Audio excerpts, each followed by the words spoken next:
Let's start with Twitter. Gosh, where to start? Well, I think that, one of the great things about Twitter is that it's made it easy for people to connect with other people. You have access to basically anyone. So if I want to reach out to a celebrity, if I want to reach out to someone in the government, I can do that on Twitter.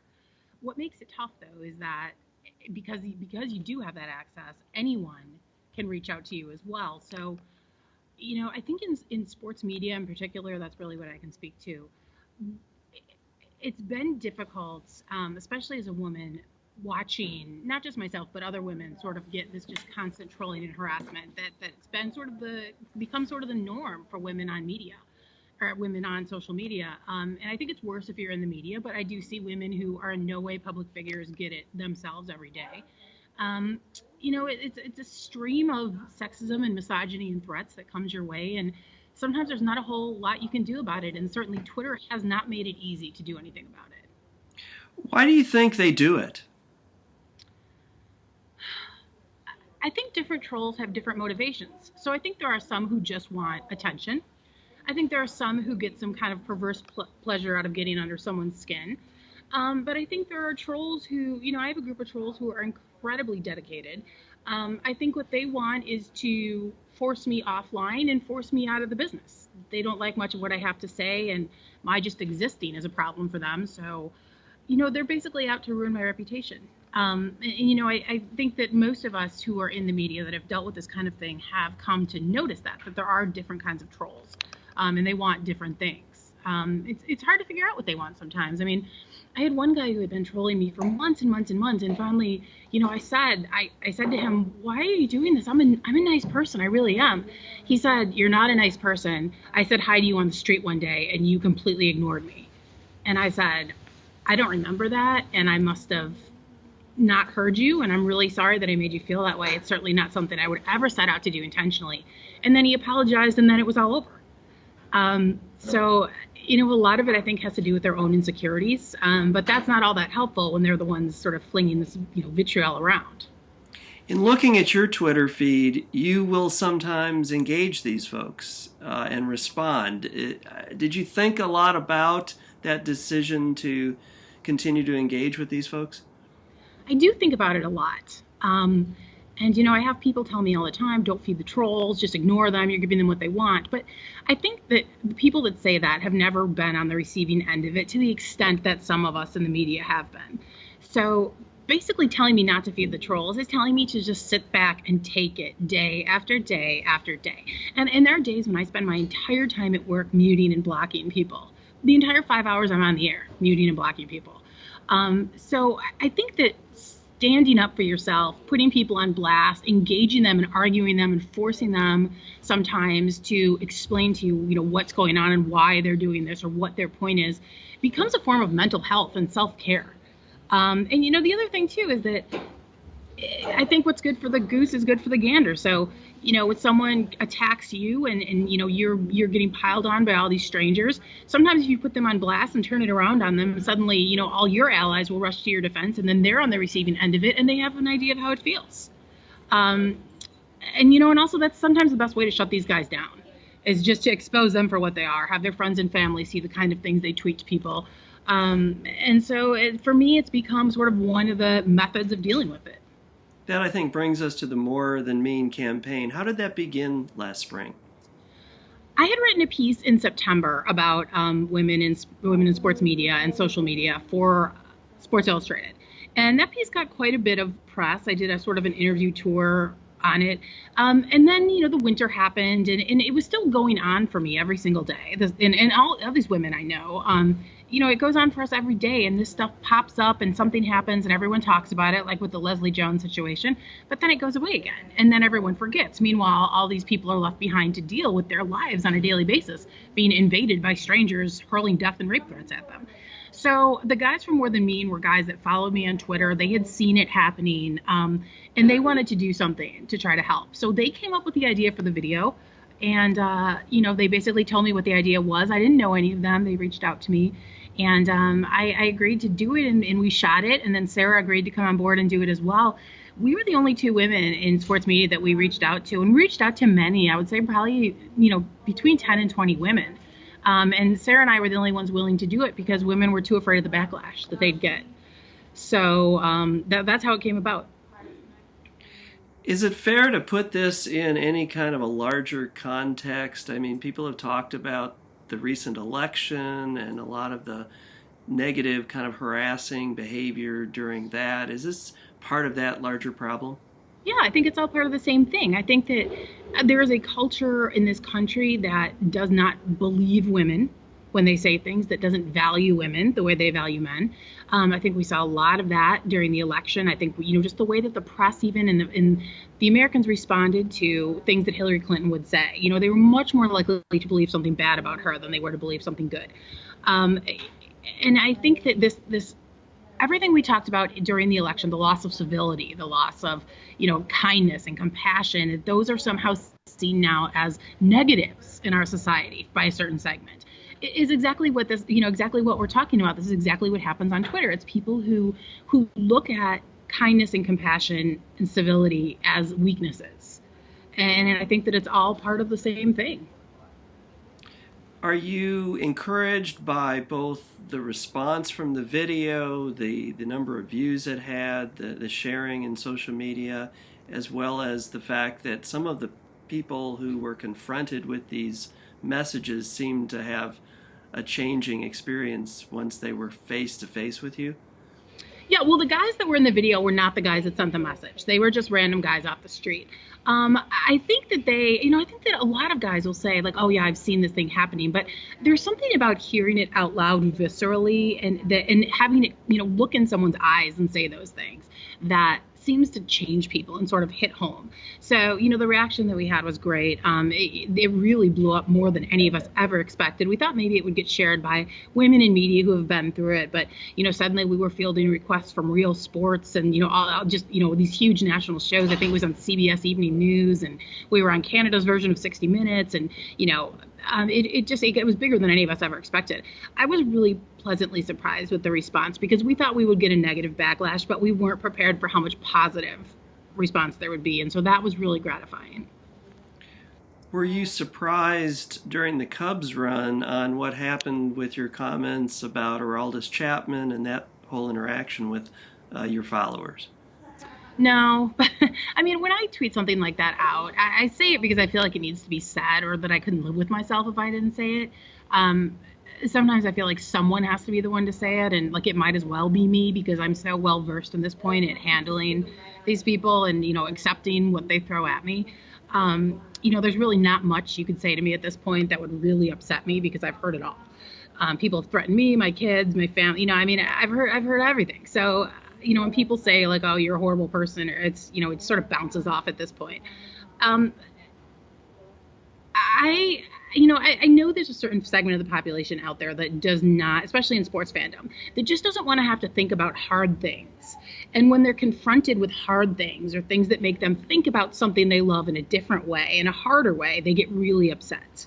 And when you combine that with it coming from a woman, I think that for male sports fans, I think there's often a real knee-jerk reaction. So I know that Mark Lazarus of the Sun-Times said almost the same thing about Chapman that I said at almost the same time.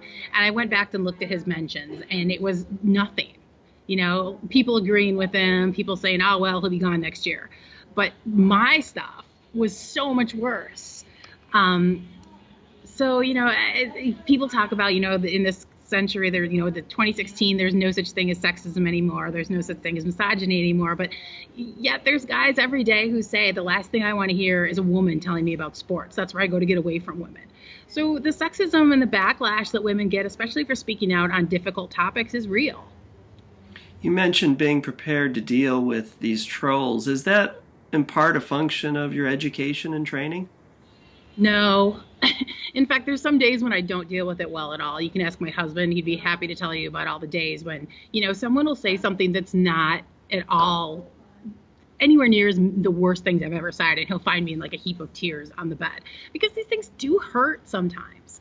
I don't know that there's any way to really prepare someone for this. I think that, you have to believe in what you're doing and why. And I feel that violence against women is something that has been remarkably underreported in sports media. So I feel like there's sort of a cause and a mission there and I know there's a lot of women in sports right now who are writing about the same things. And so that feeling of solidarity in the community sort of helps us. And I really lean on other women in the industry to help me get through it because we're all going through it. And so I have a great group of female sports writer friends who, pick me up off the floor, and I try to do the same for them. And sometimes, how you respond to it on any given day is a total crapshoot. So there's days when you can say anything to me and I'm just bulletproof and it bounces off. And there's days when people can say almost nothing to me and it'll, reduce me to a pile of tears. So it just sort of depends, I think, on how you're feeling about yourself that day. Is a certain amount of this unique to the Twitter platform and the way it performs, or have you seen this on Facebook, Instagram, Snapchat, other places as well? I've definitely seen it on Facebook and Instagram and Snapchat, but there's something about Twitter and the instantaneousness of it and the fact that it takes so little to set up an account. That seems to really be the place where, for pooling of all these people together. Facebook, your name is there, your address is there, your name is there, your, the town you live in is typically there, your wife is attached to your picture, your husband, there's a picture of you sitting there. People on Twitter can make an anonymous account and do within seconds. And so, and Facebook allows them all to be anonymous. So that's really, I think, the driving force behind why why Twitter is so much worse for this than the other social media platforms. So anonymity matters in this. Yeah, I absolutely think it does. I mean, I've outed guys before and they've been so upset with me for outing them. And, I've been accused of, one guy's employer figured out that it was him and, called him into his office and yelled at him. And he accused me of doing it. And I was like, well, I hadn't done it. But even if I had, you put this stuff out there every day. It's not like you're doing something you have a right to do and I'm, infringing on it. You're the one that risked your job by being an idiot on Twitter every day. So, I think anonymity is a huge part of it. So do some of these folks who do this really not understand or stop to think about the implications? I think a lot of them think about the implications. I think they enjoy the implications. I think that there's a sense of danger. I think there's a sense of community. A lot of these guys, if someone follows me on Twitter now, I look at their followers and I look at who they're following. And I can usually weed out who the trolls are, because they're all sort of a community together. And I think that maybe that's something a lot of these people lack in their lives and something they do. One of the few social things they do is trolling me every day for 8 hours with their friends. So, in a way, I think that's really sad. But I also think it's sort of the driving force behind it. I teach a couple of classes here in Omaha that relate to what you've been through. One is a social media class for people who are managing social media sites, and another is a computer-mediated communication class that deals more with interpersonal relationships online. What would you tell my students, coming out of college, that are the lessons from all of this that they should take forward? I think that if you're going to be in media particularly, you need to develop a very thick skin. And I don't mean that in a way of become hardened and bitter, but I think that you need to spend time thinking about what's going to bother you and how you're going to handle it. Because I was blindsided by this. I've been on Twitter pretty much since it began. And it wasn't until I started writing about violence against women that all this stuff happened. So, I think that, obviously you need to think about how you're going to use it. If you're going to, if your employer is going to see it, if you're going to, people are going to go back and look at your tweets when you're applying for a job, those kinds of things. But I think that you really need to think about, what your sort of strategy is for handling this, what's going to make you feel better. What's going to make you be able to get past it? Because you don't want to get sucked down the hole where all you do is spend your day angry online. That's a terrible way to spend your day. So, I think that whatever you can do to prepare yourself mentally to sort of enter into this wild west online is what you need to do. Do you have specific plans going forward on how you will continue to sort of fight against and fight back against this? Well, for the past several days, I've been saying I was going to get off Twitter completely after the election, but that hasn't happened at all. I don't know.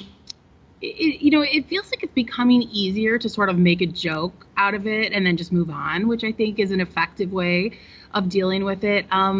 I go around and I speak to a lot of college students, particularly women, about, how to handle it. And so I hope to keep doing that. And I try not to have it. Lindy West said a great thing that, when you become a victim of online harassment, it's like all you can talk about, because you feel like it's so unjust and what's happening to you is so wrong and nobody cares and nobody understands the degree to which it can affect you mentally. So I try not to talk about it all the time. But I also try to not forget about it either. And so every couple of months, I try to write a big piece on it to sort of keep it in the conversation. I hope to keep doing that. And I hope that Twitter will listen to some of its users. And, there's some great advice out there on how they can stem this problem. And now that they've started losing money because of it, a couple big deals for Twitter have fallen through because of the troll problem. Maybe it's something they'll care to address. So I continue to reach out to them and try to offer my suggestions for how they can make this better for people, because Twitter really is a great tool. It's a great tool for people all over the world to be able to connect. And so I think it's something important, and I don't want to see it abandoned because people can't be kind to each other there. So at its best, this ability to interconnect globally is the feature that makes it worth sticking around? I think so. And I think it's a news gathering device. I mean, when I'm doing updates, I rely on Twitter more than anything else, because that's where news is broken these days. Adam Schefter or anyone, Brian Williams is much more likely to fire something off on Twitter before he goes on the air than he is to, hold it until, the cameras turn on. So especially in sports, there's teams breaking news on Twitter now. It's not just reporters. So I think from an instantaneous news gathering point, from, being able to have people come together and form revolutions like happens in Iran with this stuff, I think it's a very important thing for us to have at our disposal. And I don't want to see people chased off it because they're afraid of getting harassed. Is there anything that I should have asked you that I haven't, or anything that you want to add? Oh, gosh, I hate this question because I never know what to say. I will say one thing that I am trying to get out there, that there are tools that can help you deal with this. So Twitter has gotten a little bit more responsive to responding to trolls, in that their reports now allow you to attach a couple different tweets to, I think, up to 5 tweets to a report. So you don't have to just say, this person said this one horrible thing to me, and then Twitter looks at it and says, oh, that's not really that horrible. You can attach it, and you can attach 5 tweets and say, look, this is a pattern of harassment. This person spent his entire day talking to me like this. And I think that makes a difference. And there's another great tool out there called Block Together that I think that has changed my life dramatically, because it allows you to set parameters for who can follow you. So a new account with less than 10 followers created in the last week cannot follow me. And so that sort of helps suppress those guys that can make 15 accounts in 10 minutes and just use them all to harass you. I mean, they can do it, but you're not going to see it. And so that's made a huge difference in my life.